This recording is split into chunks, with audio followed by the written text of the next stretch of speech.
Welcome back to the Cruise Elite podcast. On today's episode, I have a very special guest. His name is Matt Bush, and Matt is the co-founder of Next Level Neuro. Matt is an internationally known instructor of applied neurology, and when I got started learning about applied neurology, Matt was one of my very first instructors, and he's somebody who I really consider a mentor. Matt is amazing at taking complex topics and really breaking them down, making them very easy to understand. In today's episode, we are talking about posture and the neurologic systems that go into our posture. This is a great episode. I know you're going to love it. Let's get right into it. Matt Bush is in the house. How are you, Matt? I'm good, man. Thanks for having me on. I'm so happy for you to be here. I've been excited about this all week. Today, I really wanted to have you on to talk about posture and how posture is so intertwined with brain function. So I kind of wanted to start by telling the listeners sort of how the beginning of my continued education journey started, because Matt is one of my mentors in terms of the study of applied neurology. So Matt and I originally met when I started taking courses through Z Health. So Matt was one of my very first instructors and somebody that I have huge respect for and has really been driving me for quite a few years just because of his knowledge and how good he is at the craft of applied neurology. So early on when I got into Z Health courses, it was really fascinating to start to learn from Matt about posture and the brain. And at the time, I was dealing with a lot of my own chronic pain issues and even posture issues. And I was in a place where I was just really trying lots of different things. And it wasn't until I met Matt and started getting all of this wonderful education on the brain and applied neurology that I was able to start making changes in my own body. And so today what I'm hoping is that we can talk about posture. We can really unpack it in terms of all of the reflexive systems that go into it. And so right away, Matt, I just wanted to start with, what is posture and how does it relate to the brain? Yeah, for sure. And thank you for the intro. I mean, we go back a long time, and Yeah. I'm just excited to be here. So what is posture? I mean, most people on the street, our colloquial language is like, that's how I hold my body, right? And like, that's how I stand up, that's how I sit, that's how I uh, carry myself. Um, and I think there's what we're going to get into today is that there's a lot more complicated factors than just that, because even in that terminology, we think that it's all voluntary. Like, yeah, it's how I hold and how I carry myself. Yeah, that's in some ways it might be tied to my identity, to my physicality, to my emotions, to my social interactions with others, and that's all true. But the thing that I hope that we get to uncover today is that voluntary is not, or excuse me, voluntary. Posture is not nearly as voluntary as we sometimes think it is. Mm, makes Um, sense. And actually, Matt, can I ask you, because I feel like I talk about this a lot with some of our members and students.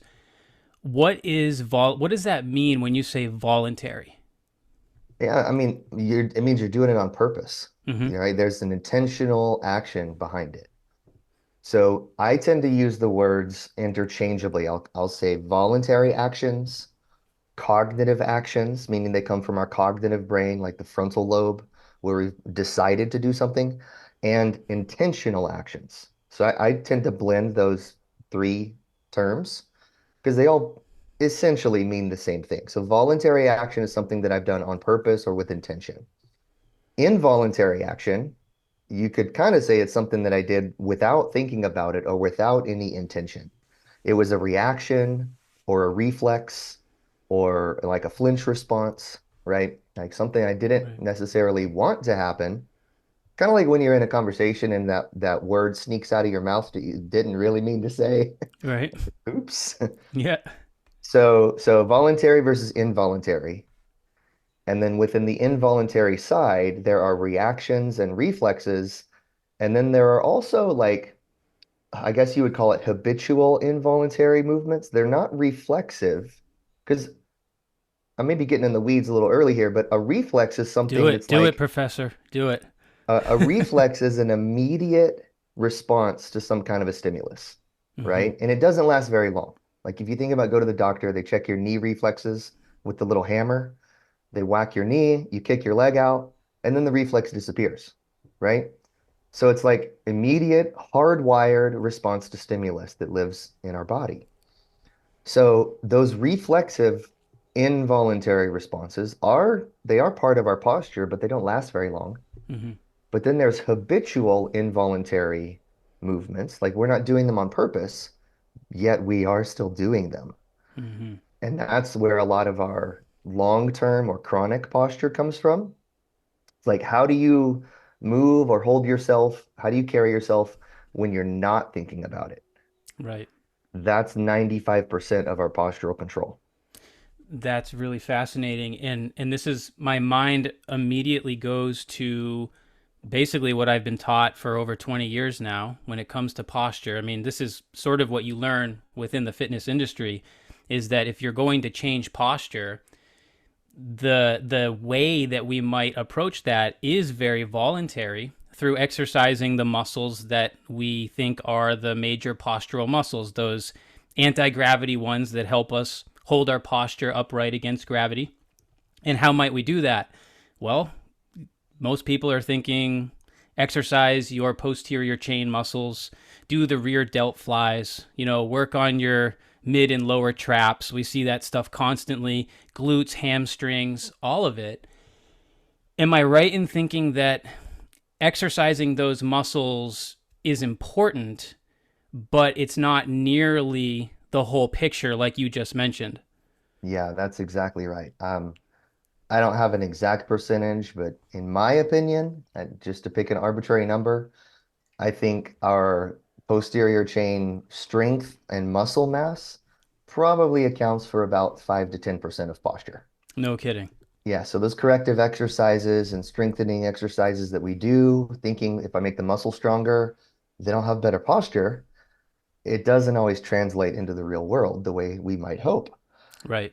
Because so much of our postural tone of those anti-gravity muscles is set at that involuntary level or Hmm. at that reflexive level that it doesn't matter how strong the muscle is, how much force we can create when we're trying to. It's more about how is the nervous system and the brain setting the tone of the muscle, like the resting tone, to hold a certain posture so that, and this is kind of the key, so that we don't have to think about it, Right. right? And that's like 95%. Yeah, interesting. So I'm glad you used the word tone because I actually wanted to ask you about that. So what I guess let me tell a quick little story here. So years ago, around the time that I actually met you, Matt, and I started learning from you, Alicia and I were at a wellness fair, and we set up a booth and we were advertising, our services back when we were doing more one-on-one stuff in person. And we happened to plop our booth down at this wellness fair right next to a chiropractor who also was there advertising their business. And we got to talking, and he's like, "Hey, come on over here. You'll be the first person I run through this little assessment.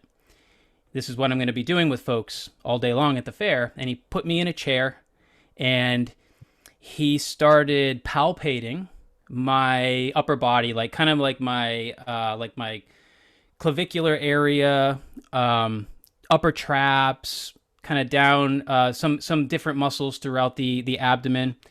And he was like, "All right, man, you are much tighter on the right side of your body than the left." And I was like, "I know." And he's like, "Okay, so what we would do with you is we would bring you into the office and we do all these different stretches and different ways to, of mobilizing your muscles to release the tension." Now, in my mind, I'm trying to figure out how to have an interaction with this guy based on what I'm excited about, which is what I'd been learning the last year from you, which is I actually already knew about my body through running through different neurologic assessments that I actually had right-sided cortical issues that led to right-sided brainstem issues. And therefore, I had this right shoulder that was always depressed. I always had it chronically. And when I started making video content, I would watch myself in the videos and I'd be like, damn, there's that weird posture I have again, regardless of how much I deadlift or how much I strength train. I've been strength training for most of my life, but I still have this right shoulder that is much more depressed than the left. And I also at that time had some right sided pain issues, particularly like in the lower back area. You know, we always scream at the QL. It's the QL's fault, and that's where I felt all my low back tension at the time. So I was talking to this guy, and I was kind of like, well, how am I supposed to like engage with this guy based on what I already know? And we kind of were just like being friendly, and it was a great conversation. And I was like, so I actually know that I already have a right-sided brainstem issue, and that makes sense to me that you're feeling a difference in muscle tone side to side in my body. And the conversation kind of like got lost at that point because it was like I was speaking a language now that he wasn't super familiar with, but I also didn't want to like offend him. And so it didn't really go anywhere from there. So in my own practice, I know if I put my hands on somebody's body, I can very easily tell a difference in muscle tone side to side just based on what I'm feeling. And it's not even that difficult to do once you have a little bit of practice. So I acknowledge that as a difference in muscle tone. And just experientially, what I have seen myself is that, like for me, with the right-sided cortical and PMRF issues, we'll get to that terminology later for folks who don't know it yet. I generally feel more tone or tightness on that side. That's at least how my own personal presentation has been. Can you just speak on muscle tone a little bit and what is muscle tone and why do I feel that difference side to side sometimes with people when I'm palpating? Yeah, so when we talk about muscle tone, especially in regards to posture, we're really referring more to technically what's called resting muscle tone. Mm-hmm. And the idea of that is that it's this passive muscle, instead of the word tone, we can use the term contractibility, right? Like how much does the muscle contract Mm, or how much tone or tension does it hold? Tension is another good word to sure. describe tone. But this tension derives from the intrinsic muscle fibers. Okay, so like your actual muscle fibers, muscle spindle cells, these cool things that involve, contraction and relaxation of the muscle, they're Mm-hmm. going to hold a certain amount of passive tension to make sure that we can maintain a relaxed, standing or seated body posture and here's the key thing, like with minimal energy cost. Ah, yes. So there's a kind of an energy efficiency that is really the goal of resting muscle tone and posture. It's like, how do we oppose gravity, not fall on our face without expending too much energy? Right. So when you look at resting tone, this is kind of interesting, little tangent here, but the average energy expenditure for resting muscle tone to just stand is only about 7% greater than when we're lying down on a table or on a bed, Oh, like interesting. supine. It's only 7% more energy to maintain throughout the whole entire body. Okay. Wow. So we can hold that for prolonged periods of time without fatigue because it's such a small amount of energy expenditure. And these muscles are holding a minimal effective dose of tension just to make sure that we don't fall over, Mm-hmm. right? So it's that internal tension that we're talking about, or that internal contractibility that is what tone is when we start to talk about that word. And that matters too dynamically too. So it matters at rest, but it matters when I'm moving as well.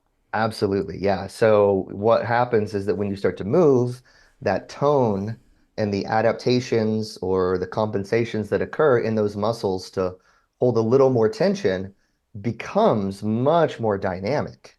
Mm-hmm. Like, and you were talking about, right side brain issue, right side brainstem. That's going to help stabilize the right side of the body, particularly while the left side is over here moving Right. and vice versa. The left side is going to control left side tension and tone whilst the right side is moving.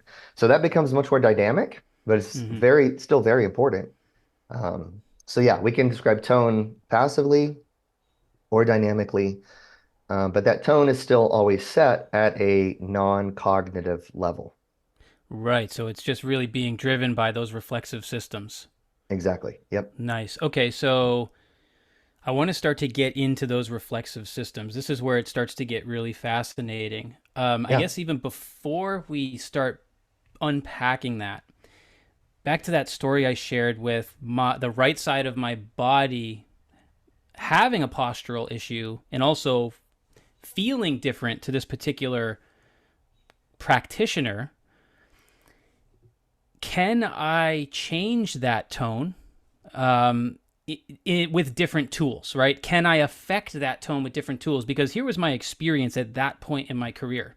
I had done a ton of stretching and I got results in the moment, but I would generally walk them off pretty fast. And that was also the case with the pain that I had related to these issues. I would do things like foam rolling. I would do things like trigger pointing, and I would use whatever kind of tactile tool I could really get my hands on. I started exploring all these different things to try to help this postural issue, which at the time was that right droopy shoulder. And I felt better in the moment, but the results never lasted. And that was even with strength training, which was interesting to me. I always felt great after a good workout. And that strength training seemed to provide me the longest result, but it was still very temporary. And so I guess where my mind is going right now is not only what systems are driving our posture, because we have to understand the system if we're going to target it with the right tool set, but why weren't the tools that I was using initially giving me longer lasting results? And what tools can we use to start to target these systems that we're about to talk about? Yeah, great question. And so many places to jump off into a conversation I from know, what and you really just that's a said. whole weekend seminar for the professor here. So we'll Absolutely. do the best we can. Okay, so let me jump back to this is that you in doing the stretching, the foam rolling, the trigger points, the strength training, you were using what I kind of call the old school Yeah, strategy, old right, school thinking, which is, I have poor posture. So the way to fix it is to bring more cognitive and attentional focus, pay attention, try to stand up or sit straighter, work on muscle memory and muscle strengthening through corrective exercise, stretch and foam roll for the tight areas to release the tension. hmm And then people are like, okay, like everybody's talking about neurology. And we want to understand neurology and know how it works because everybody kind of like it's really powerful, but it's like this black box of, voodoo magic that I don't understand. right, And so they're like, well, if I do enough of this exercise and foam rolling and stretching, then my brain new pathways are going to be created, right, which tells me they don't really understand how that works, but that's okay. Like we're trying to get there. And then they're like, well, then when new brain pathways are created, then my posture is going to be better. A win, right? Like I win. Yes, that's what I wanted. But there's a big gap in there. yeah, Okay.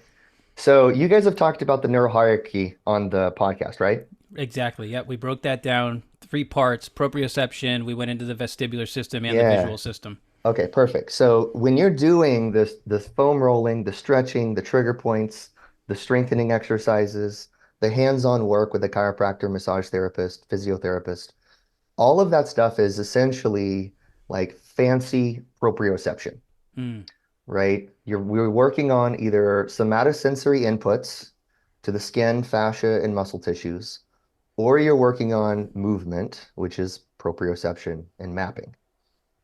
So your question of like, why did my results not last very long is because you were working at the bottom of the hierarchy, right, right? So much of our postural control when we're standing, sitting, or moving around comes from what I call higher order neurology, like the brainstem, the cerebellum, the cortex, that is driven by visual and vestibular system inputs. So if you have a visual problem at the top of the hierarchy that's resulting in a postural compensation or a postural deficit, and you go with the old school thinking, Like, I'm going to work this posture out through corrective exercise, stretching, and foam rolling. You can work there all day long and you're going to feel better. Like when you go and strength train or when you do your rolling, you're going to feel better for a short time. But if you haven't addressed the root cause of the problem that lies in the visual system, as soon as you get up and start walking around, and your eyes and your brain have to see where you're going and what's around you in the environment, as soon as that system kicks back into action, your postural compensation or deficit will return. You won't maintain that great feeling or the great results you got from the training session. It'll Right. just flip back to where it was before. Interesting. So generally, it's a higher order system that's causing the problem in the first place, not a proprioceptive problem.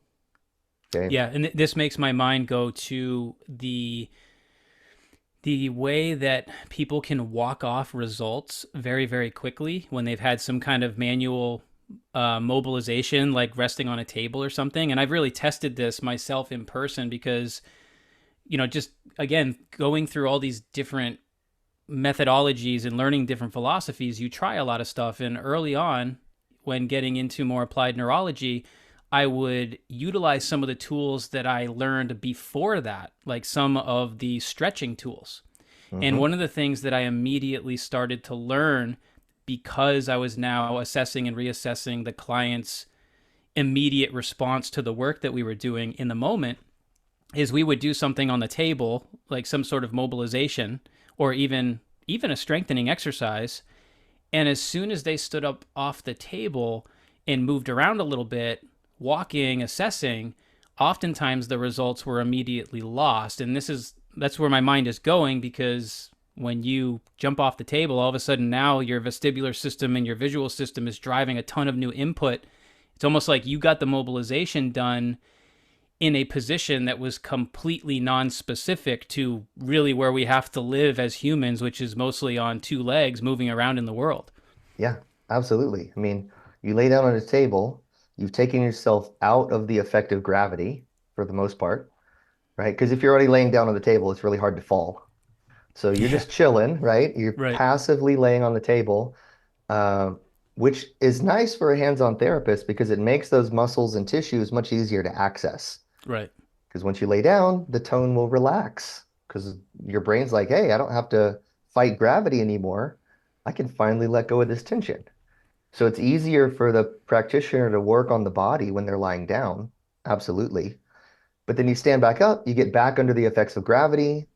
All the muscles have to tighten back up to oppose the gravitational force. Problem comes right back. So you're right. describing exactly what happens when these higher order systems are not addressed.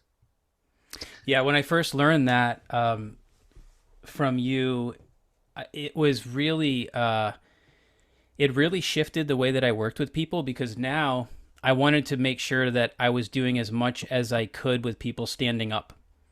And I feel like that was even a huge part of just teaching people our basic joint by joint mobility approach, Hmm. where being in the standing position and needing to handle your body while working on motor control, staying upright against gravity, and cueing people to really pay attention to their posture as they do that, that by itself was completely game changing in terms of helping people get longer term results. Yeah, absolutely. Like the more specific your training can become, the better those results are going to be, right? Where this gets a little crazy and confusing is like we talked about how you were doing proprioception, right? Right. Strength training, corrective exercise, foam rolling, trigger points. Well, a lot of the practitioners who have been chasing better posture, so put whoever you want into that category, chiropractic, massage therapy, physiotherapist, structural integration, osteopaths, like whatever. Mm-hmm. Um, there has been this movement over the last 20 years to find more and more complex explanations for how posture can be trained and affected, really because those old school tools are not working. Right. And so all this stuff has come into the industry conversation, first with the practitioners and by extension, then into the world of the clients. So people are talking about, there's these functional movement patterns, fascial lines, upper cross, lower cross syndrome. you know, Right. like poor posture creates pain, which is not necessarily true. Poor posture contributes to muscle weakness, which is also not necessarily true. And so they think all this can be fixed with stretching, massage, scraping, structural integration, which is, I call all of that stuff neck down therapy. That It's makes like sense. training the body from the neck down, right? But all of that stuff, as cool as it is, it's just advanced proprioception. It's still not addressing the vision and vestibular areas or the brainstem and the cerebellum and the other brain regions that are really driving the postural control. I love it. I love it. Okay, so let's jump into the vestibular system because this is a really fascinating one. We include vestibular training in our programs, and we do a lot for the inner ear. And I'm always looking to help people understand why they're doing these strange exercises, staring at a visual target, Yeah. moving their head in space. Let's talk about the vestibular system and the role that it plays on posture. Yeah. So I guess I would start with this. Like the vestibular system actually has four different responsibilities, like big categories of function that it's responsible for. Everybody knows one of those is balance. Like it helps Right. me not fall over, right? The second one is it regulates autonomic functions. So if you've ever stood up too fast from laying down or sitting on the couch and you get lightheaded, it's because when you stand up really quickly, gravity pulls the blood out of your brain back down toward your feet. Brain loses most of that blood flow and you get lightheaded. So the vestibular system is supposed to trigger your cardiovascular system to increase blood pressure to keep that blood up in your brain so that you don't get lightheaded when you stand up. Mm-hmm. So that autonomic control is vestibular. Third, like spatial awareness and spatial mapping, which means if I were to close my eyes from where I am right here in my office, I could navigate to the wall behind me, to the door. I could probably go through the door all the way down the hallway to the restroom with my eyes closed because I can feel from a vestibular perspective, I can feel how I'm moving through space. Mm-hmm. And I can tell I've moved about this distance. So I have a visuospatial map, like visual system and spatial, and a vestibular spatial map to be able to navigate.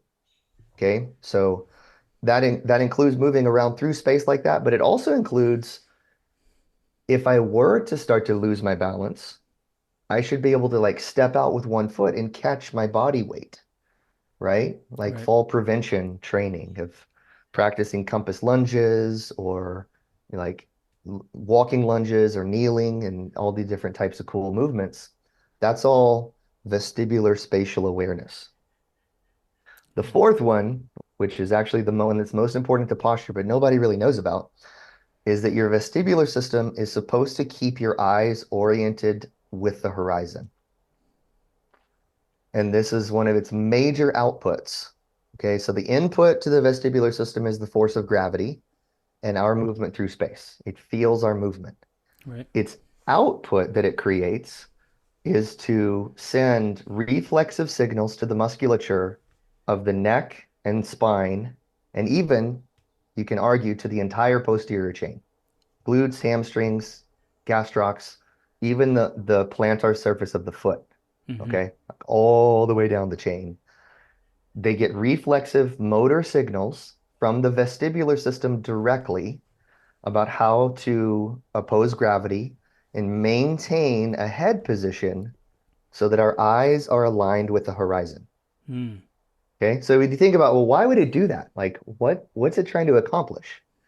Like, well, your visual system is actually a big player in your balance and your posture. Because as you look at the world visually, if the horizon that you're looking at is still horizontal, like it's still a flat line, then you know your head and your body are still upright, right? And if the door frame and the window and the corner of the room, all of those vertical lines are still vertical in your environment, or if you're outside in the woods, it's the trees that are still vertical. If the trees are vertical, you know you're still vertical. But if you were to look at the world and suddenly the trees are standing at a 45-degree angle, Uh-oh. it means visually you would perceive that you're falling at that moment. If the horizon is not horizontal, but it's tilted on a 10-degree angle, your brain will perceive that you're falling because it looks like visually you're tilted to the side. So your Interesting. vestibular system is responsible for maintaining this stable platform so that vision can occur and be aligned with your environment. Okay. And that's Very cool. all 100% reflexive. It's not voluntary at all. It goes directly from the vestibular system to these little vestibular nuclei that live in the brainstem, and then right down to the musculature that has to control body position and head position. You know, one of the things I just thought about, and I actually haven't thought about this in a while, but early on, again, when I started learning, how to assess a person's vestibular system, one of the more interesting, cool assessments that I learned was the one where we put the person's head in a bucket, and we Oh use yeah.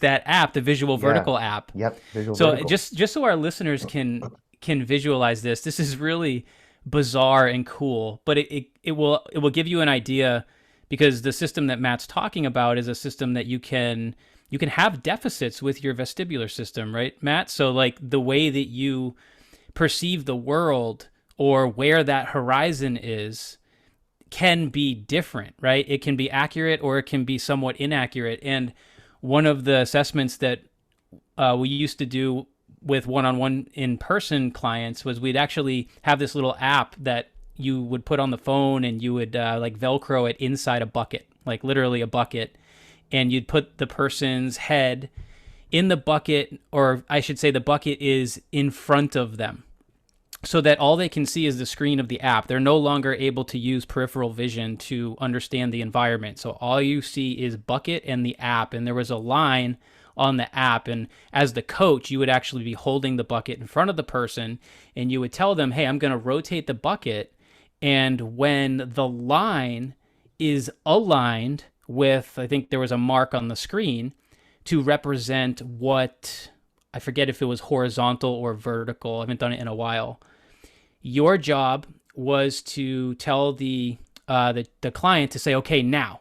And so as you're rotating this bucket, when they feel like things have become vertical, they tell you to stop rotating the bucket, and the app will actually go through a process to tell you whether or not they were accurate. And when I first started doing this, it was wild, because what I was learning is that lots of people were interpreting where vertical was and missing it by 5, 10, sometimes more, 15 degrees, which means that as they go through life, their posture was calibrated in a way, if you want to think about it that way, relative to what they believed or perceived vertical, or in your case, what you're describing is where the horizon is. Yeah. That could completely change your posture and your muscle tone, couldn't it? Yeah. So I think the app is called Subjective Visual Vertical. So if people want to play with it, you can still download it. It's really cool app. Stick it inside of a 5-gallon bucket with a piece of Velcro and try it yourself. Like test it Yeah. out. Most people that I tested with that app were off of the vertical axis by anywhere from 1.5 degrees up to 10 degrees. Mm-hmm. Most people. Every once in a Mm-hmm. while, I get something that's an outlier. Yeah. But it was very rare to have someone who could find vertical with less than half a degree of accuracy. Extremely rare. Especially on the first try. Absolutely. Yeah. Yeah. Yeah. So Because people most would people, learn. Yeah, they'd learn pretty yeah, quickly. Yeah. you can learn and adapt to it. It is a skill. But most people initially they tend to have a perception of vertical that is 1 to 2 degrees off of the vertical axis. And that means they either have a head tilt, like a chronic head tilt that is going on from their neck, or they have a chronic body compensation, a body tilt that's making them perceive the world that way. So yeah, as soon everybody, like if you're listening to the podcast, if you're in your car, if you're at home, in the office, in the gym, take your body and tilt it to the right about 5 degrees and just close your eyes for a second and feel what that feels like within your musculature, within your body, right? Like you tilt to Mm-hmm. the right side gets a little tighter, it's more compressed, left side automatically gets stretched out a little bit.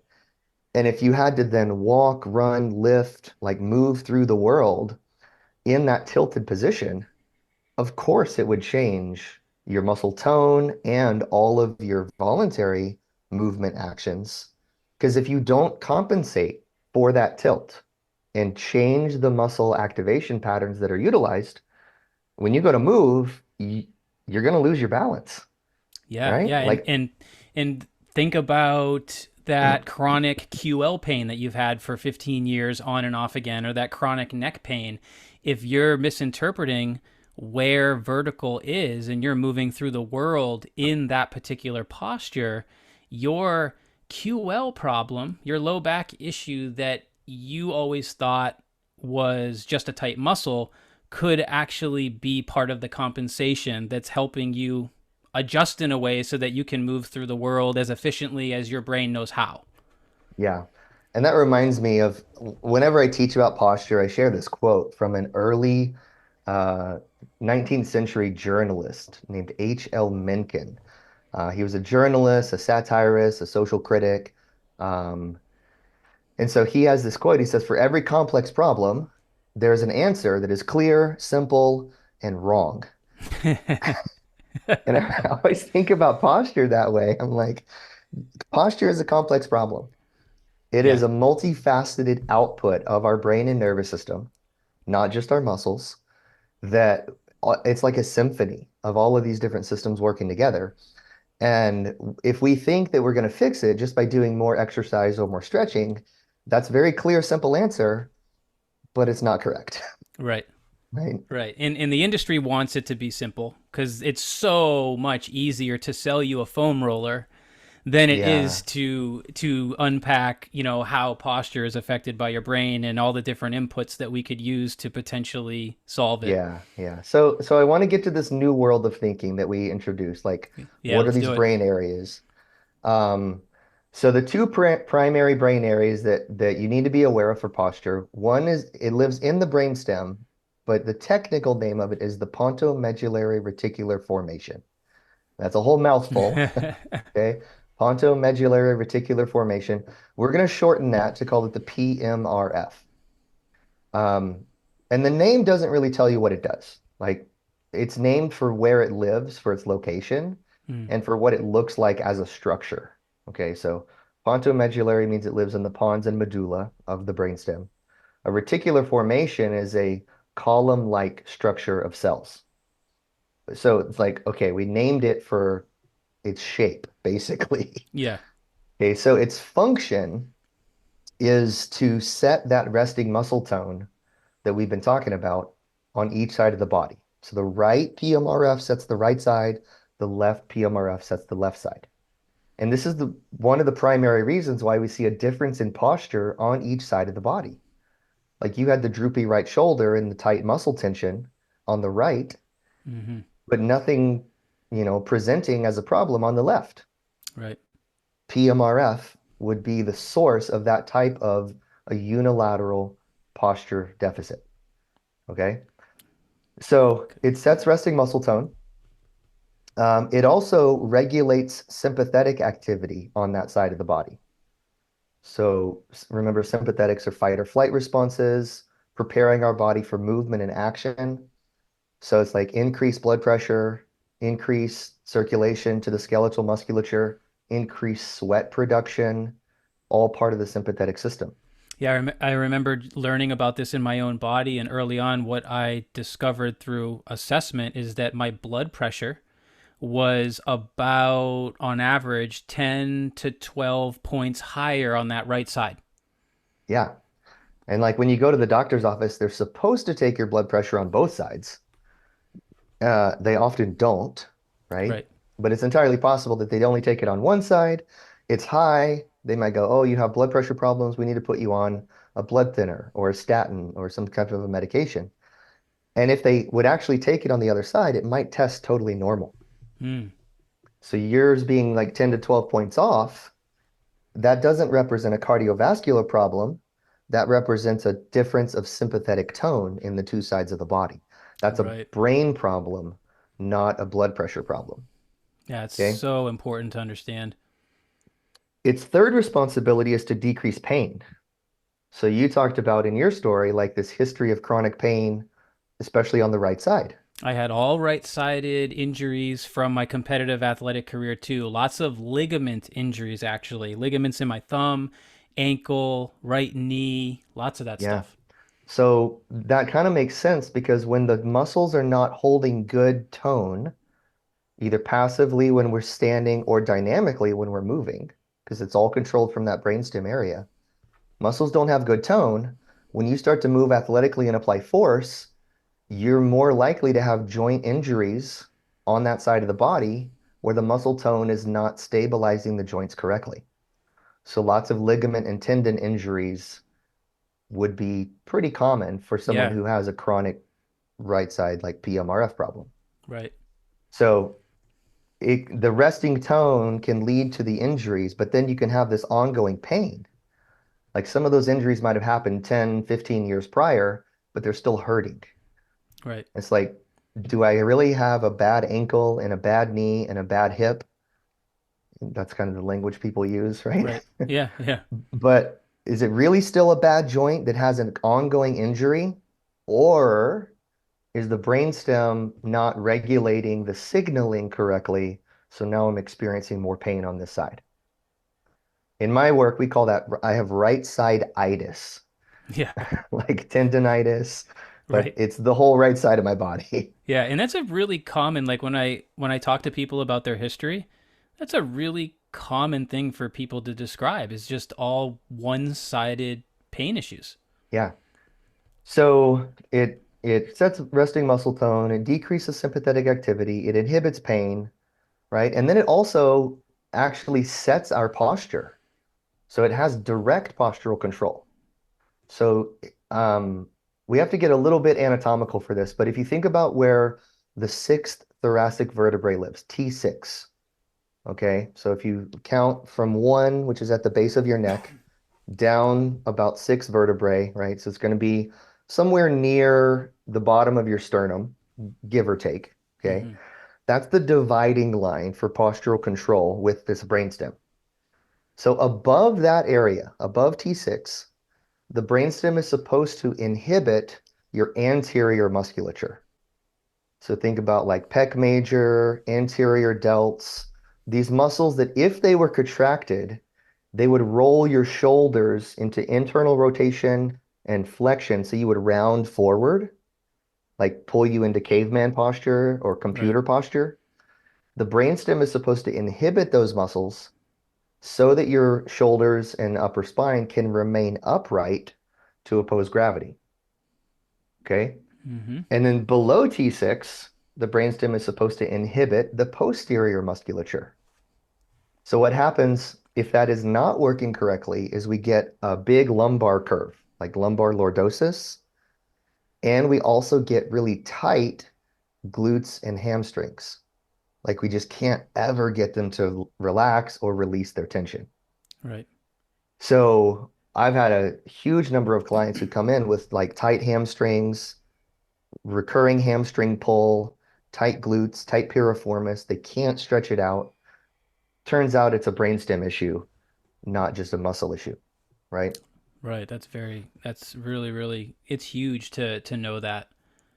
So when that brainstem is working correctly, it will inhibit the lumbar extensors and the hamstrings, not inhibit them from working, but inhibit them from holding too much tension. Right. Because we're Okay. talking about like a balance of flexor extensor tone. Exactly. Yep, exactly. So the PMRF helps to balance those flexors and extensors to make sure that our posture is upright and not curled into a caveman or stuck in lumbar extension. Okay. Got it. So it's got those four responsibilities, and two of them specifically are in regard to posture, the direct postural control and the resting muscle tone. So if the brainstem is having an issue, this is even like above the visual and vestibular system in the hierarchy. Okay. So like we talked about a neural hierarchy with three steps. When you add the PMRF, you get a fourth step and a fifth step to put it at the very, very top. So it's like this PMRF has to be functioning well for us to have good posture. If it's not, we're just going to keep fighting an uphill battle and be really unable to correct those issues just through proprioceptive or exercise mechanisms. Right, makes sense. So where my mind just went is all the things that people are constantly asking me about. So before we did this podcast together, I put out a feeler in our community and I was, hey guys, Matt Bush is coming on. It's going to be killer. We're going to talk about posture. What sorts of questions do you have about posture? Is what I asked them so that I could understand like where their current thinking was on it. And so whenever I do that, I immediately get questions that are super specific to the individual. People want to know about things like how do I fix my rounded shoulders? Or how do I fix that one shoulder that seems lower than the other? Or here's the big one. I know you hear about this all the time as well, Matt. Anterior pelvic tilt. Yeah. Right? There's all sorts of things in, obviously scrolling through social media, you're always going to find those videos that's like, all right, here's 5 drills to fix the anterior pelvic tilt. And they basically all look the same. It's like Yep. hold a posterior pelvic tilt and do something. Yep. And right, we see that all the time. There's so many different ways that people describe their own postural issues, but those really common posture issues that people want to know about, how do those tie into this PMRF? Well, all of them that you just described are directly related to the PMRF, Yeah, let's right? talk about that. That would be great to Like, explain. yeah, so the drop shoulder, the rounded shoulder, that's coming from the PMRF not doing its job of that direct postural control. So it's not inhibiting the anterior musculature appropriately to allow the posterior or more of the extensor group to hold more tone and keep the shoulder in a neutral position, right? Mm-hmm. So if my pecs and anterior delt are overactivated and tight, that means that my posterior delt and my middle traps and all of that stuff on the rear is going to be lengthened, right? Because so Mm-hmm. it can't pull the shoulder back because the pec and the anterior delt is already tight. So it's like a tug of war between the flexors and extensors, and the flexors are winning. Right. So if we can activate the brainstem, then it changes that passive tone signal and it tells those flexors, go, hey guys, relax. Stop holding so much tension. I need the extensors to be able to pull the shoulder back a little bit. Okay. Right. So direct relationship to what we're talking about. The anterior pelvic tilt is the same thing because now we're below T6 and we said the brainstem should inhibit those lumbar extensors and the muscles around the pelvis. And you think about it, you go, well, if I'm in lumbar extension, that's the lumbar action that goes along with anterior pelvic tilt. So it's the same muscle group, Right. maybe not the same exact extensor muscles individually, but same group that is holding too much tension. It's too tight. And at the same time, think about it this way, like I think your listeners are all going to be familiar with reciprocal inhibition. So if the posterior chain is already holding a lot of tension, the anterior side is automatically going to relax even more Right. because of reciprocal inhibition. So it's going to present as I have poor tone in my lower abs and my hip flexors are not tight enough, while my low back, my glutes, my hamstrings are all too tight and they're Mm. tipping me into this anterior pelvic tilt. Now you just made me think of something that I think is super important. So going back to what you termed as fancy proprioception, all the tools that most people are able to have access to or they're used to trying on their body.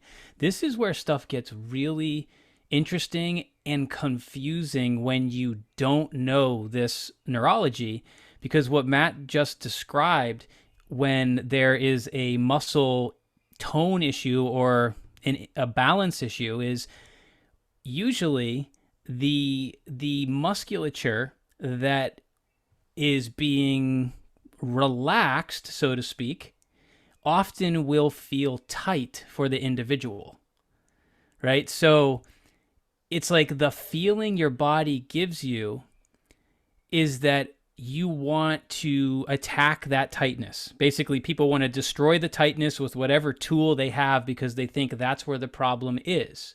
So, in essence, you could be targeting the wrong body parts with your fancy proprioceptive tools because you are making your decisions based on how you feel versus based on your function at the brainstem level.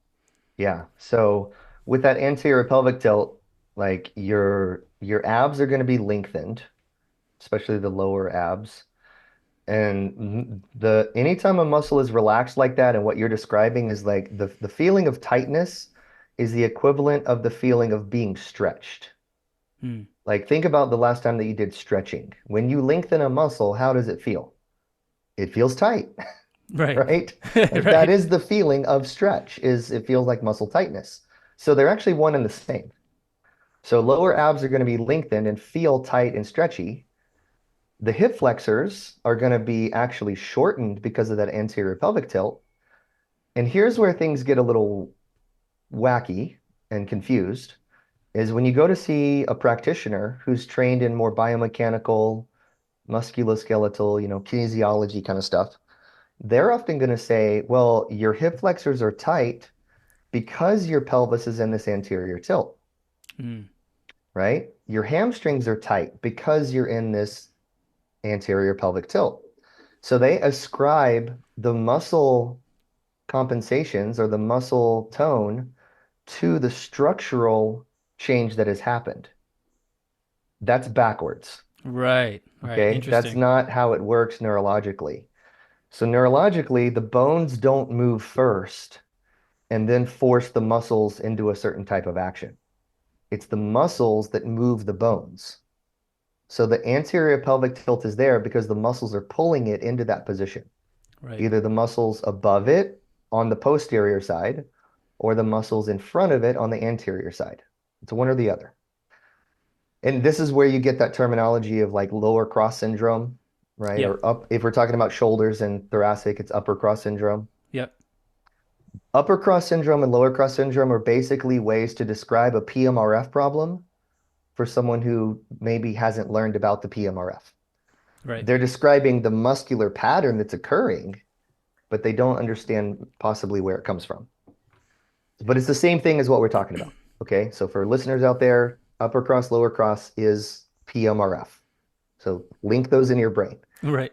So when the practitioner says, well, these muscles are tight because your pelvis is rotated, so I'm going to go in and do some hands-on work. We're going to straighten up your pelvis, maybe do a little release of some of these muscles that are tight, maybe do some muscle activation of the ones that are too relaxed. So they do some ART for the release and some MAT for the activation or whatever fancy tools they have. Remember, those are still basically proprioception. And they put everything back together, right? Like they put Humpty Dumpty back in one piece. Yeah. Yeah. And then you get up off the table and you start walking around. And as soon as your brainstem has to control your posture, it's going to begin to revert back to where it was before. Hmm. Okay, so it can't be that the structure creates the muscular deficit or the muscular compensation because the structure and the muscles, neither one of them have little brains inside of them that decide how they're going to act. Like each little muscle that controls your posture doesn't have its own deciding brain or deciding computer inside of it, where it wakes up in the morning and goes, you know what, today I'm going to be really tight. Yeah. Or today I'm just going to take a vacation and drink cocktails by the pool. Right. Like the muscles don't get to decide. The muscles can only do what the nervous system tells them to do. So when the muscle is holding too much tension or a muscle is too relaxed, instead of blaming it on the structure and thinking that the structure is limiting the muscle action, it makes more sense to ask the question of why is the nervous system telling the muscle to do this? What is it trying to accomplish? Or what is Right. it trying to protect? Right. Those are both good questions. And when you dig in deep, might go, oh, well, the nervous system's telling it to do this because the structure's off. Okay, all we did is kick the can down the road. We Hmm. have to ask again, why is the structure off? Right. Because at some level, the postural muscle, the anti-gravity muscular system is not holding correct posture. It's not a structural thing. And I'm not, there's exceptions like serious injuries, Sure. okay? Like I'm not talking about the outliers, but for the majority of the bell curve, it's the function of the musculature that has created the structural posture. So when you dive back into that, you're going, okay, why is this function happening? When you dig far enough into that question, you're going to run into the nervous system. Okay. You For can't sure. avoid it. When you're looking at muscle actions, muscle tone, muscle compensations, you're going to run into neural innervation, right? It's coming from the nervous system. Yeah.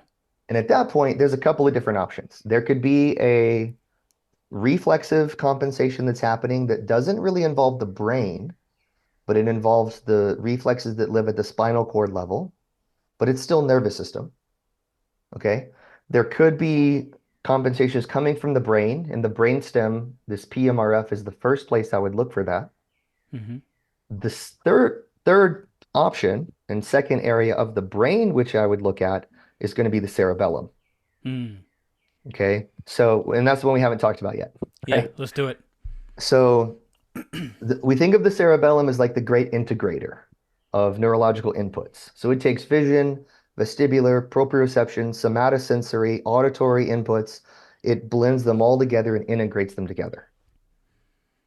And the reason that it does that is it's primarily trying to, I guess the terminology we use most often is it's trying to eliminate unwanted movements.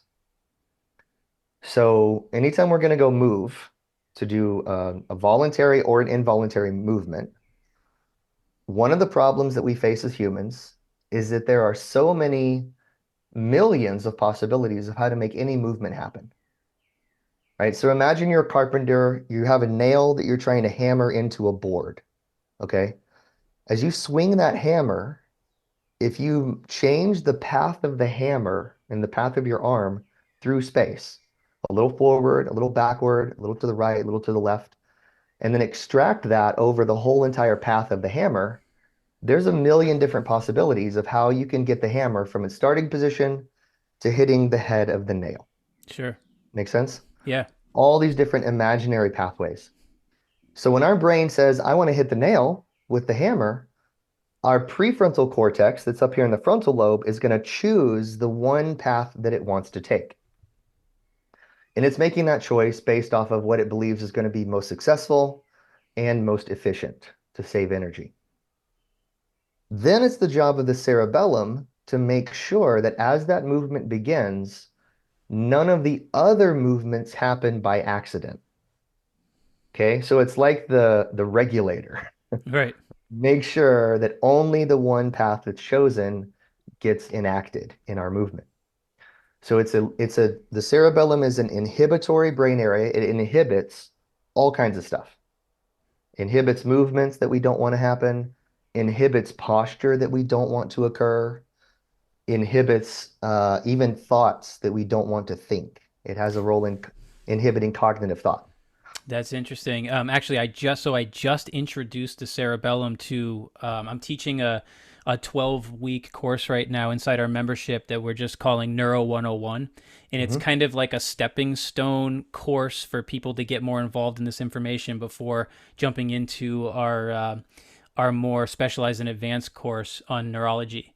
And I just introduced the cerebellum yesterday, and we talked a lot about this and how, one of the primary roles of the cerebellum is to inhibit all unwanted movement. So, is it fair to say that in essence, when we are exercising, whatever movement we're practicing, any mistake that we make can be traced back to the cerebellum to some degree?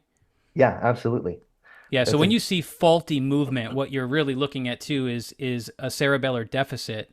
yeah, And one of the things that I went on to explain to them is that when we're training and we're trying to become better at moving, we have to invite the mistakes because it's that correction of the error in the moment that really allows us to make progress in terms of quality of movement. yeah. So well said. I think they just they 100%. they really liked that part. Like I could kind of tell that when we started approaching it that way, they're like, "Oh, Now I know why you keep yelling at me to create a smooth circle when Yeah, we do our knee circles. exactly, exactly. Yeah, and that error and correction process is so important for training the cerebellum to be able to regulate and control good quality movement. If someone goes into a movement practice, whether it's martial arts or gym training or yoga or a sport, whatever it is, and they have this perfectionist attitude that I'm only going to do the things that I'm already really good at, they're never going to grow in their Mm, capacity. So super important. And we break that down actually into three ways that the cerebellum does that. It ensures our accuracy to make sure we make the right shape or hit the right target, our balance, so that as we're moving one thing, like if I go to move my left arm to move a weight or move an opponent, or even just to grab a drink of water from my glass, as I move the left, the cerebellum has to make sure that the rest of the body remains balanced so I don't fall over. And then number three is coordination, which is another mm-hmm, way of saying it balances the flexor and extensor tone throughout the whole movement so that it is smooth, mm-hmm, right? So we call it the ABCs of movement: accuracy, balance, and coordination. And we talk about movement faults. If we see faulty movement, is that a cerebellum problem? Yes, because all faulty movement is going to fall into one of those three categories. It's poor accuracy, like I did the wrong movement, mm-hmm. or poor balance, I lost my stability while I was moving, or poor coordination, it wasn't smooth and coordinated because the muscles were fighting over the action of the joints rather than allowing it to happen. Uh-huh. Okay. So, yeah, extremely important. Right. So, okay. So, as I'm hearing you say all that, now I'm thinking if it's so closely linked to quality of movement and accuracy and rhythm of movement, then it's for sure also a reflexive system as far as posture goes. Exactly. What's the postural role of the cerebellum? Cool. So, in contributing to movement quality, we're going to bridge to this, okay? So, in contributing to movement quality, remember I said the cerebellum is inhibitory. Everything it does is inhibition. That's Um, cool. I didn't. I need to think about it more like that. I hadn't been framing it that way quite yeah. as much. Yeah. Now, if you go to the literature, I'm probably oversimplifying that just a little bit. Mm-hmm. I don't mean literally everything it does is inhibitory, but Mm-hmm. a great majority is inhibition based. Yeah. Okay. Like it takes in 40 bits of inputs from the sensory systems, but it only outputs one bit of information.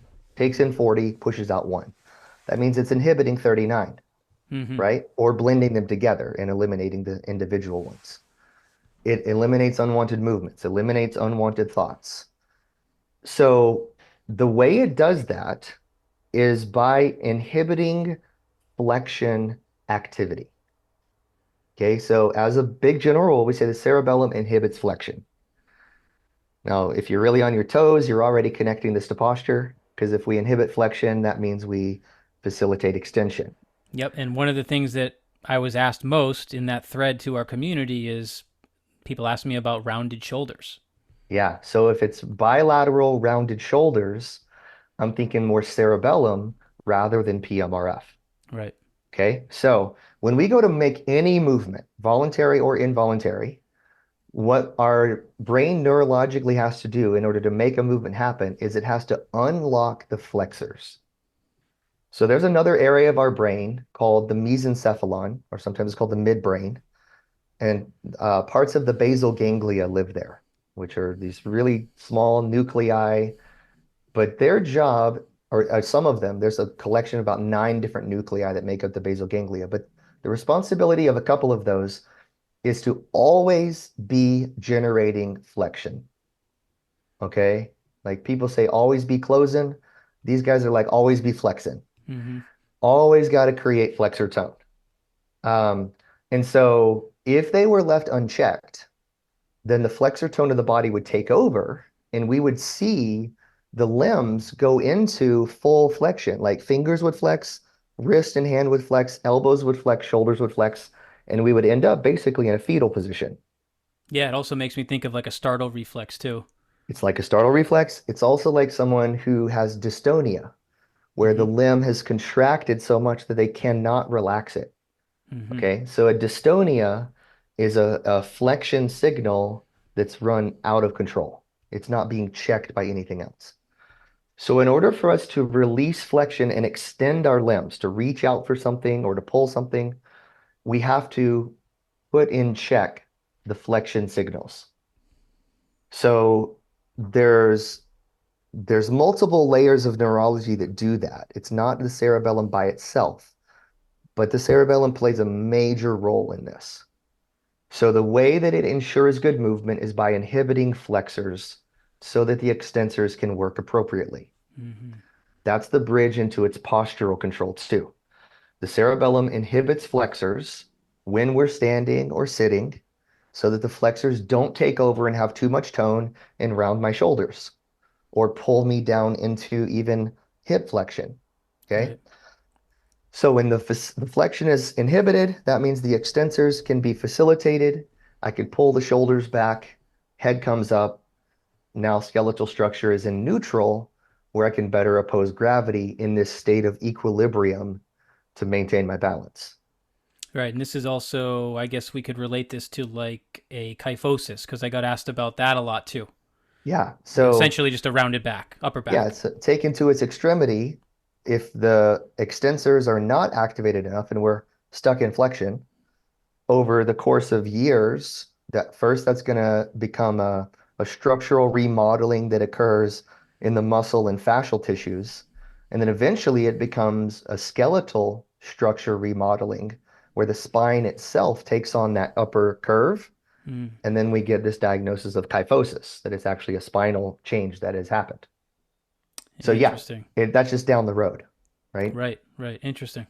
So ultimately, it's like, okay, what are we going to do to stimulate the PMRF and the cerebellum to be able to start correcting posture so that we don't just have to do strengthening exercises and foam Right. rolling that are not really working anyway? Right. So now we're talking about tools and the delivery system for activating this thing. Um, Exactly. this might this might be too long of a question, so feel free to give me the shortest version you can come up with if it's necessary. But I did want to ask you about scoliosis Yeah. before we get into kind of the tool set for working with some of these higher order systems. But I get asked a lot about scoliosis, and there's just a lot of misinformation around it. And I think that people get into trying all sorts of different things and having a really difficult time trying to pinpoint what the best tools for it would be. But from a neurologic perspective, can you just describe a little bit what's happening in the body with something like scoliosis? Yeah. So remember, like scoliosis is that spinal remodeling that occurs where the spine takes on a rotation or a curve, like an S curve. Right. Um, And what we know at this point is that most cases of scoliosis come from a visual or vestibular deficit or both. Okay. And we utilize the term sensory mismatch to describe Right. that. I don't know if you guys have talked about that before, but Yeah, like the I've talked about sensory mismatch, but not in relation to a scoliosis yet. So this is great.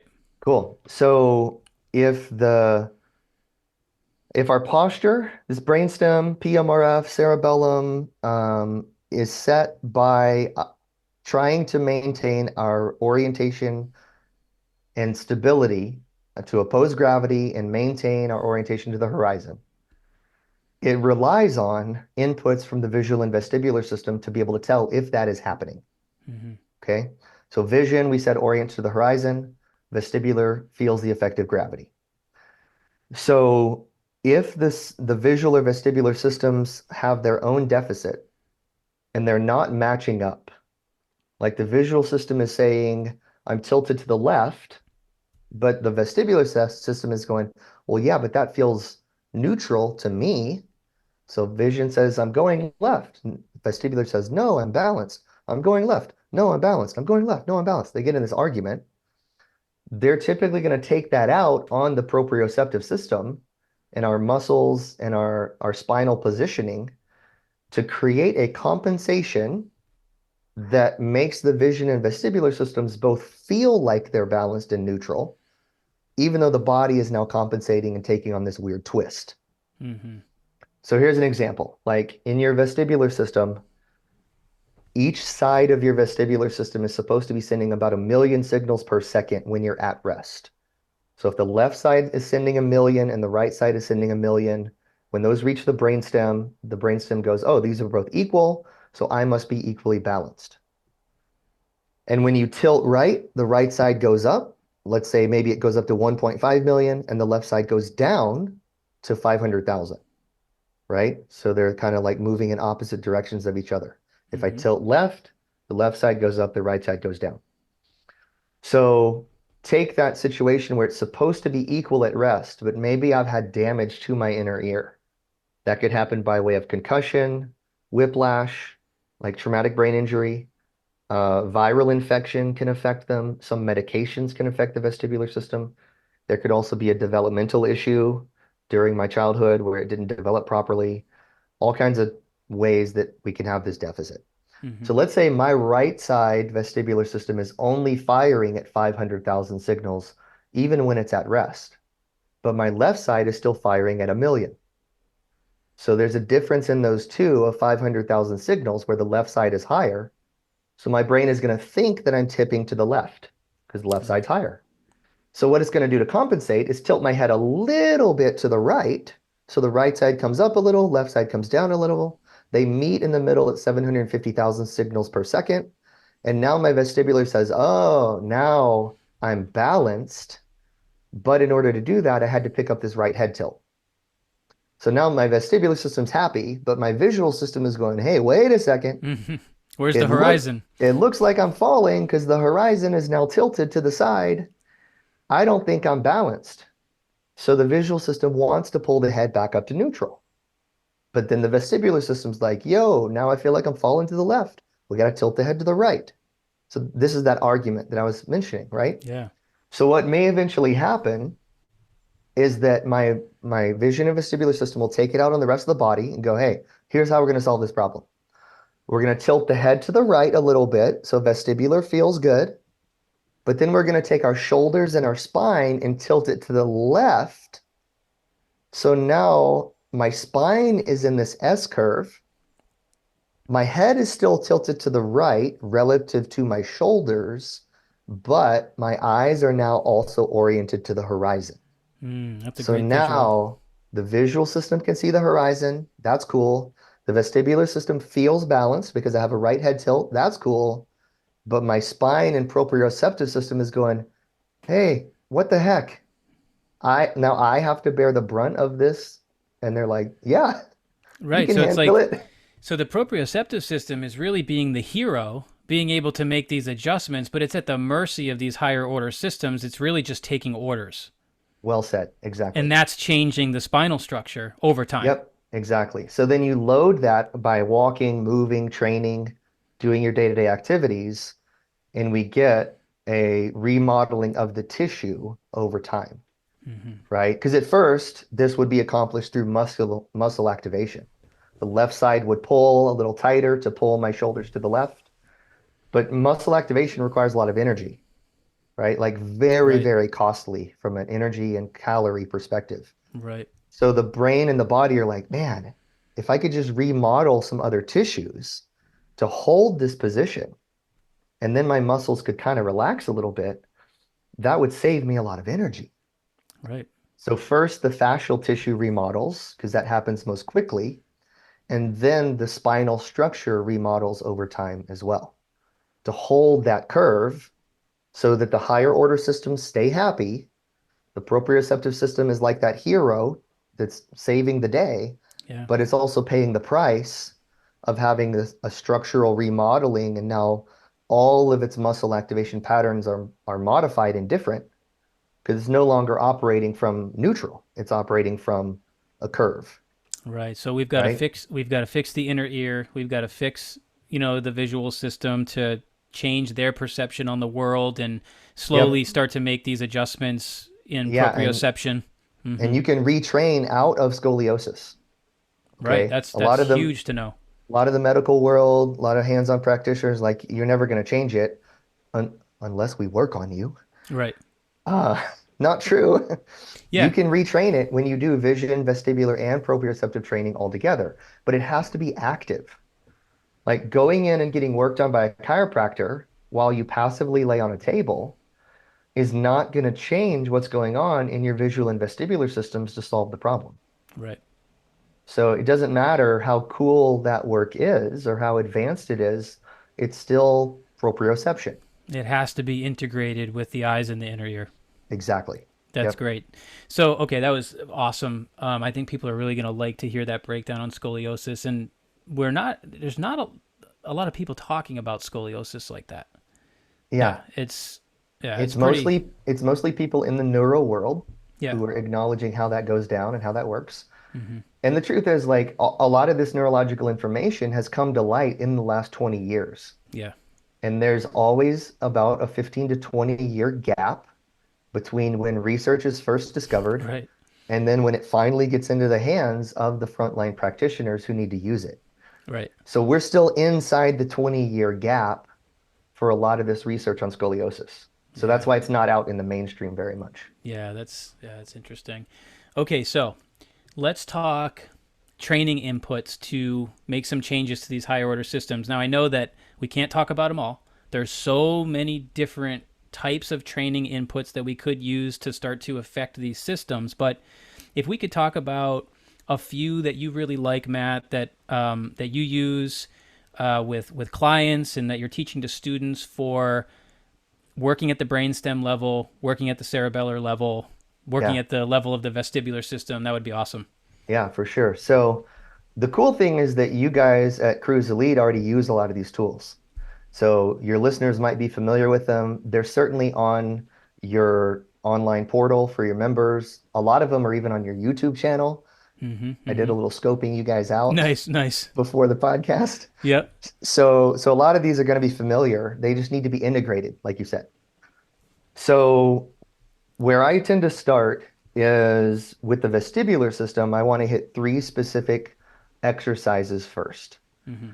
The first one being either like a balance challenge where you're standing on one leg or maybe two legs if necessary and turning your head, right? We call it in my work at Next Level Neuro, we call that the balance progression. Mm-hmm. You guys might call it that or balance challenge or something like that. Yep. So that's training spinal stability when you do a fast head turn. Mm-hmm. So that's the first way to actually activate that reflexive postural control that we talked about Nice. that goes from the vestibular system straight down to the musculature. Stand on one leg, eyes open, rotate your head right or left, tilt right, tilt left, look up, look down. And in each of those head positions, you want to try to maintain your balance there for 3 to 5 seconds before you come back to neutral. And it's hard. Like people don't realize it. You try that for the first time. I always throw people to the wolves on that one because I'm Yeah, trying to get them to understand that you don't need to stand on something that's unstable to change your exactly. balance. And they're like, but it's not hard standing on one leg. And I'm like, well, just move your head to the right. And Yeah. then the average person can't do that quickly and maintain balance for 3 or 5 seconds. Yep, absolutely. So that's where I typically start. Then I'll go to the VOR exercises. That's where you're rotating your head, but you're keeping your eyes fixed on Hmm. a target that's in front of you. So we'll rotate side to side, we'll go up and down. Sometimes I'll work on diagonal head rotations as well with people. The basic version of that I just call yes, yes, and no, no. Hmm. You're nodding your head yes, you're shaking your head no, but your eyes are fixed on a target. Right. Third one is a bouncing drill, like just bouncing on your toes. That activates the saccule, which is part of the vestibular system that maintains head position and body position relative to gravity. The Nice. fourth one is a lateral shifting exercise where you're gliding back and forth. And same thing, eyes are fixed on a target. So we'd have really wide feet, knees are bent. I'm using my legs to shift my body right and left, but my eyes are staying fixed on one point that's out in front of me. Right. So I think you guys have done all of those Yep. at some Yeah, point. we have all those basic ones and then we kind of play and we construct drills that become even more integrated sometimes, or use even various ways of loading them, right? Like Exactly. that balance head turn drill sometimes will hold some weight, or have a band kind of tethered to the body to drive some more proprioception or reflexive stabilization. So you can do a lot with those basics in terms of just being creative and making Yeah. drills harder, or even if you need it, you can regress them. Yeah. The next two things I go to are the compass lunges. Um, and by the way, when I pulled your YouTube video of that one, old school, buddy, like Old school. that was Yeah, one of that the early videos you yeah, I guys don't think did. that one's been redone. You want to know why? I can't get people to take compass lunges seriously. So Oh, I they're haven't I they're one haven't of the re I best know. exercises. They're so good. And the thing is, when I do it with people and I get them to take it seriously, what I end up doing is I take them through the compass lunge template, and I then have them do it without looking at their feet. Yeah. And they start to notice that they're making lots of different mistakes. Like I say, try to step into your last footprint, right? To Yeah. to be accurate with your movement. And then they start realizing, oh, my foot's turned out or my foot's turned in, and maybe this isn't as easy as I thought it was. Yeah, exactly. It's not. I sometimes will have my clients put dots down on the ground and they have to step and touch that dot, but they can't look down at it. Nice. So they're practicing spatial awareness, peripheral vision while doing compass lunges. And then I'll have them take on a head rotation or a head tilt and hold it through the entire compass. Nice. And as soon as you tilt your head and start stepping in those different directions, it's way harder to maintain good posture and good balance.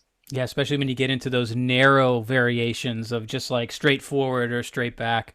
Yeah, Yeah, exactly. cool. So definitely time to reshoot that one, but maybe Yeah. with some of these variations Yep. that It's make it more difficult and more meaningful. yeah. The next thing I go to is the infinity walk. Oh, one of my faves. Yeah, so infinity walk integrates vision, vestibular, proprioception. Well, actually, I should have said compass lunge does too. Yeah. When you're doing compass lunges, you're integrating vision, vestibular, proprioception all at the same time with every step that you take. Infinity walk does that as well, but now you're in motion the entire time. So it's very dynamic, very reflexively controlled to be able to maintain good posture, maintain good arm swing, keep your eyes on the target. That infinity walk is like gold for training posture and balance. Quick side story that I'll make really fast. But years ago, I worked with a guy for a number of years actually, and this person had a lot of postural issues. There was a lot of other health complications that go with the story, but the part I wanted to highlight is that this person with pretty significant posture issues, after doing for a couple years, every time they would come in, we would do tons and tons of reps of infinity walks. And over this 2 year period of time, they actually, well, we say they grew 2 inches. They basically became more upright, Yeah, and their entire posture changed just from driving so much change reflexively in their postural muscles through means of targeting the vestibular system. yeah, huge. So all of those exercises send significant inputs into the brainstem and cerebellum, okay? Because we're ensuring accuracy when we do them. Anything that has a head turn, like the VOR or the balance progression, has a big cerebellum component integrated into it. Anything that's more of a stabilization exercise, like bouncing or shifting or compass lunges, has major inputs into the brainstem. Mm-hmm. So those two, the PMRF and cerebellum that we talked about, we can hit with these exercises. Cool. Okay. The other really powerful way to target them is with visual training exercises. Mm-hmm. And we didn't get to talk much about vision today, but vision plays just as important of a role in posture as does the vestibular system, especially peripheral vision. Oh, So, interesting. in studying athletes in sports science, they found that peripheral vision awareness is the number one indicator of an athlete's balance and stability during their sport. Huh. So, like being able to see the court or see the field while you're moving, you're not looking at it particularly, but you can still see where it is. And you can see where's the goal and where's the opponent, right? So, Right. spatial orientation with your visual system contributes to balance and posture. And one of the primary things I see degrading posture in older individuals is when they switch to progressive lenses or bifocals. Mm. Yep. Because when you do that, and the bottom part of your glasses now are made for seeing up close, it means you can no longer see where what's in front of you or where the ground is with that lower part of your peripheral field. Right. It's like It gets your vision blurry. becomes caged in a sense. Exactly. So what happens is they get the progressives or they get the bifocals, and over the first 3 to 6 months that they're wearing those, you see their posture slowly start to hinge forward, right? Because what's happening is it's like you have blinders on the bottom part of your peripheral field. Right. If you put your hands like right underneath your eyes and block that lower vision, Mm-hmm. in order to see the ground, you have to tip forward, right? Because when you Right. tip forward a little bit, now I can see the ground to make sure I'm not going to trip over anything. And I can lift my eyes up and look straight ahead through my glasses. Right. But if I'm standing upright wearing my progressives, I can't see the floor. That makes a lot of sense. And then what we have there too, going back to your kind of sensory mismatch explanation, is kind of the proprioceptive system making changes based on what's happening from the neck up. Exactly. So you work on peripheral vision. As a coach, you can, hold a colored note card and just bring it into their peripheral field of your client and go, hey, whenever you see this card appear, without looking at it, you have to tell me what color it is. Is it pink, green, orange, yellow, right? Right. As an individual, you can just practice setting yourself up so that there's some peripheral stimulus from a television, computer screen, and just be aware of that and go, oh, yeah, I recognize that.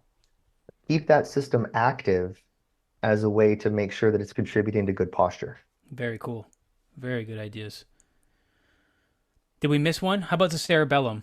As far as like, so yesterday when I introduced the cerebellum, I spend a lot of time talking about that in relation to targeting it through our joint mobilizations, where often the Yeah. goal is to create some kind of more complicated shape, like a circle or a figure eight. Can you talk just for a moment about that? Yeah. So the cerebellum is going to be activated to a high degree by movement drills that are what we call complex nonlinear. So that means circles, figure eights, spirals, like anything that's not a straight line, right? And the activation comes because the cerebellum has to make sure that the movement is accurate, that we're not doing something that we're not supposed to be doing. Right. So it's like you're engaging it by making it work a little harder. So practicing complex movements with any joint area of the body is going to be highly stimulating for that cerebellum. If you work your right side limbs, like shoulder, elbow, wrist, hips, knees, ankles, feet, you're working the right side of the cerebellum. Mm-hmm. Left side movement, left side of the cerebellum. But the part of the cerebellum that is most involved in posture is the midline. And the way you activate the midline cerebellum is by doing midline joint mobilizations that are circles or figure eights. Mm-hmm. And this is maybe a little bit more advanced, but it's like you take your pelvis and instead of doing just anterior and posterior pelvic tilts, you do pelvic circles. Right. With your thoracic spine, instead of just doing anterior posterior glides, you do thoracic circles, Right. moving in all directions. You do neck circles or neck figure eights. You do lumbar circles, right? So bringing the complex circular movement to the midline is one of the ways to stimulate the midline cerebellum, which is the part of the cerebellum most involved with postural control. Oh yeah, that's huge. And just to tack on to that, the vestibular system and the visual system, when they are activating the cerebellum, they're activating the midline. That's where they're located.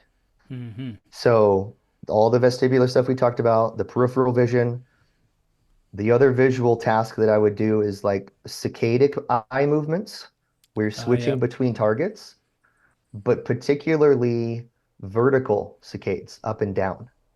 So right in the midline, moving your eyes up, down, up, down between targets.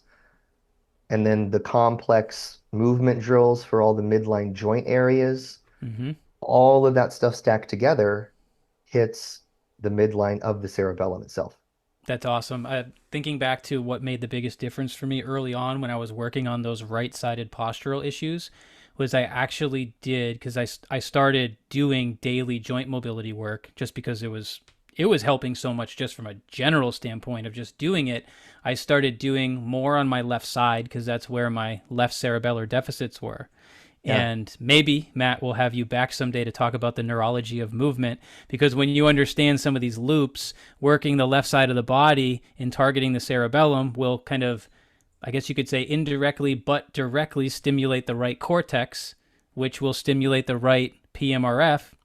And that was the thing that really moved the needle for me the most initially in terms of the right side of my body and the pain I was feeling and the differences in muscle tone, which at the time blew my mind. And it's still weird and exciting all these years later Yeah. that exercising the opposite side of my body to where I actually had the problem ended up being the biggest driver of helping me with those issues.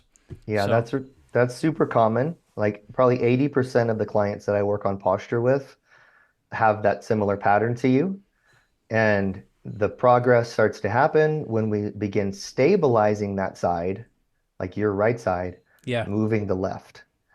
And for Yes. what has happened for most of those people is for years and years, other practitioners have been moving and working on the side that has the postural deficit. Right. But inadvertently, what that does is strengthens the other side of the body to have better posture. So Creates for those at more of an home, imbalance. yeah, for those at home, if you want the shortcut, if you do have a postural issue that's more on one side, start working the opposite side of the body. Right. And do it in a complex, nonlinear way, like we're talking about. And now you'll start speaking even more to the cerebellum. Exactly. Very cool. Well, listen, man, we're going to stop here, even though I don't want to. I want to Fair be, enough. I know you've got things to do, my friend. But before we sign off here, where can we learn more from you? And what are you doing, right now with, as an instructor? Yeah. So easiest way to find us is on Instagram or Facebook at Next Level Neuro is our handle there. You can also visit our website, nextlevelneuro.com. Um, what we're doing right now, we have a few programs that are out there.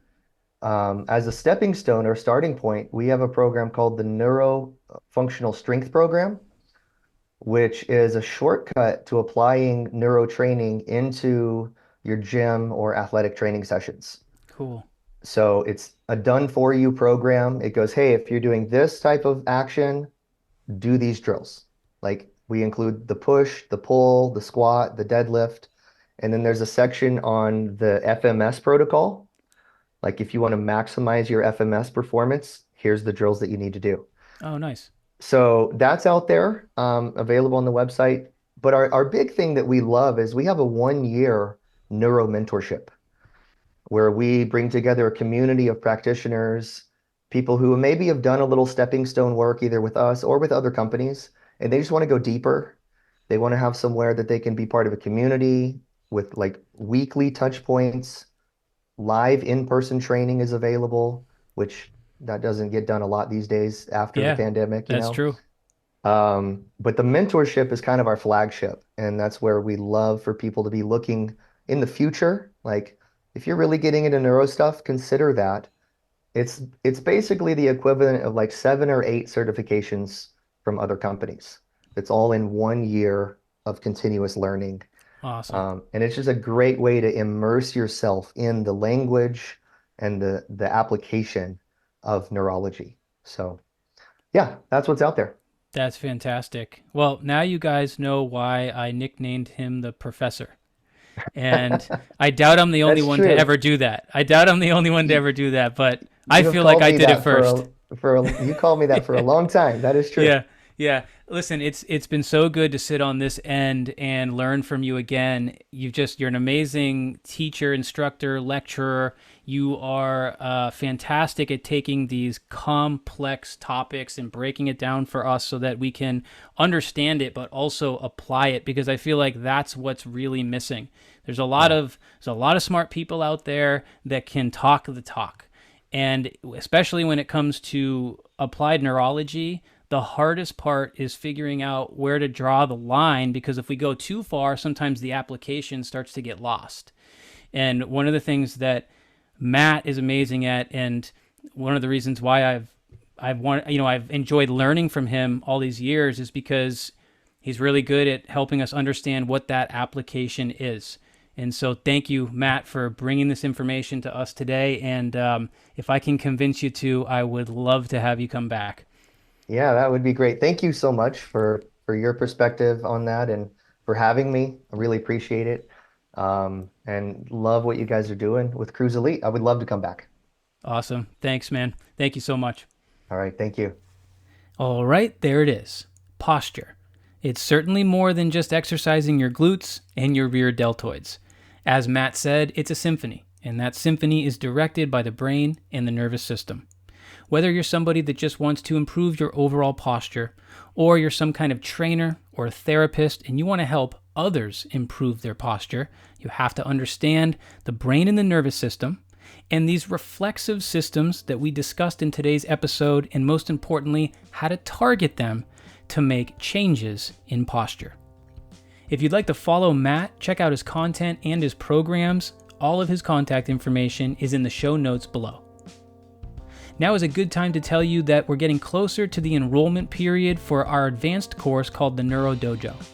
If you're a lifelong student, a fitness enthusiast, or some kind of movement or health professional, and you're interested in topics like we discussed today, the brain, the nervous system, how we can influence posture, how we can decrease pain and just improve overall performance by targeting the brain, then the Neuro Dojo is for you.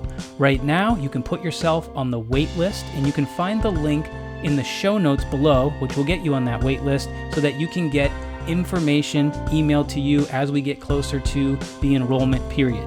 The course kicks off this fall in September, and remember, we only run it one time a year. That's it for today. Thank you so much for listening.